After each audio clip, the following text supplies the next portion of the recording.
जय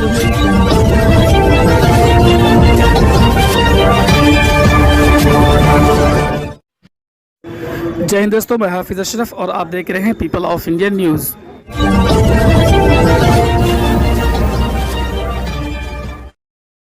दोस्तों, big breaking news. अपना ही अररिया जिला के पलासी प्रखंड अंतर्गत पिपरा बिजवार पंचायत के हिंदुस्तान पेपर के मशहूर पत्रकार राजीव सिंह उर्फ पप्पू जी का हार्ट अटैक आने से निधन हो गया है, जो कि पूरा पलासी बाज़ार में मातम सा छा गया है। आइए जानकारी प्राप्त करते हैं उनके कुछ परिजनों से। जानकारी के अनुसार पप्पू जी के 2 संतान हैं, जो कि एक बेटा और एक बेटी के रूप में है। बेटा का नाम शिवम सिंह बताया जा रहा है और जो पुत्री हैं उनका पलक। अगर वो आँखों देखी कोई चीज़ देख लेते थे तो उनको उस चीज़ को छापने में कहीं कसर नहीं रखते थे। पलासी के ही नहीं, अररिया जिला के निर्भीक पत्रकार थे। पत्रकारिता जो है वो संविधान का चौथा स्तंभ होता है, वो चौथे स्तंभ पर ही चल रहे थे। आप लोगों को कब पता चला घर पे? 4 बजे।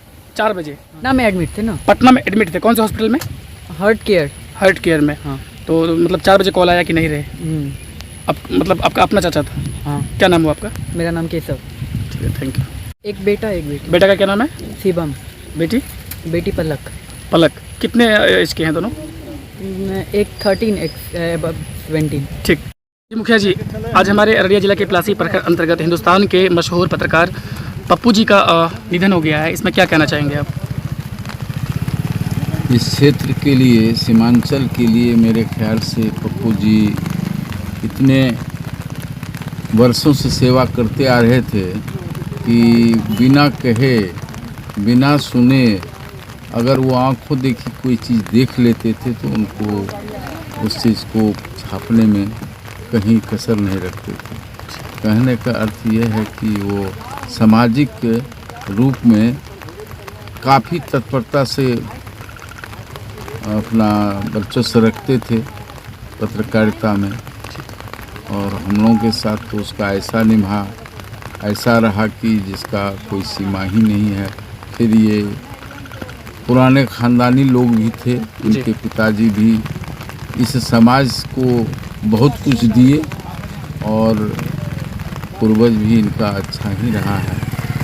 इसके निधन से हमारे समाज को काफ़ी नुकसान पहुंचेगा, ऐसा मैं देख रहा हूं। बहुत खेद है। उनके फैमिली को या उसके परिवार को भगवान कृपा करे, उस पर दया दृष्टि करे, वो अच्छा रहे। Thank you. सबसे पहले तो उसको हम श्रद्धांजलि अर्पित करते हैं, ईश्वर उसे शांति दे।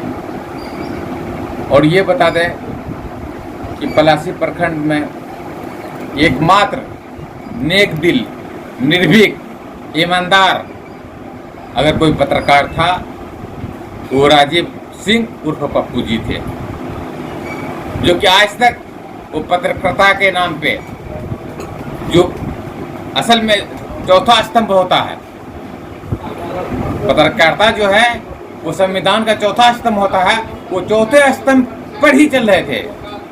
कभी भी कोई कहते गलत न्यूज कहते नहीं लगाते थे। जहाँ भी जो जनहीन मुद्दा होता था उस पर कहते लगाने का काम करते थे, बराबर वही काम करते थे।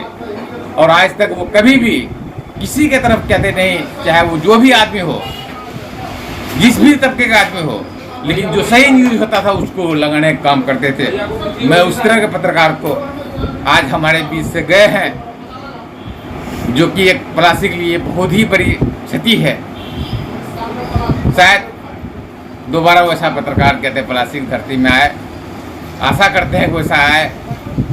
पता नहीं ये तो ऊपर वाला जाने कि वैसा आता है नहीं आता है, लेकिन हम तो आशा करते हैं कि ज़रूर उसके बदले में ऊपर वाला कोई वैसा पत्रकार को दे, जो कि पलासी के लिए वो भी कहते हैं पप्पू जी जैसा काम करे।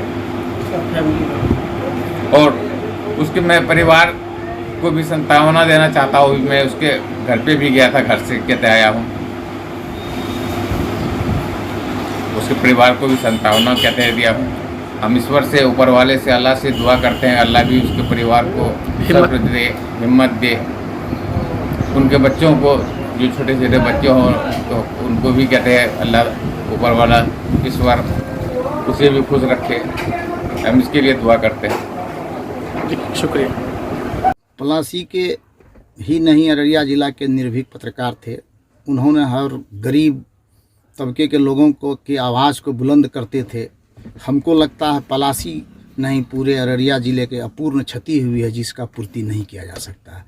जब से सुने हैं मर्माहत हैं, भगवान करे उसकी आत्मा को शांति दे और उनके परिवार को इस दुख के घड़ी में दुख सहने की साहस दे।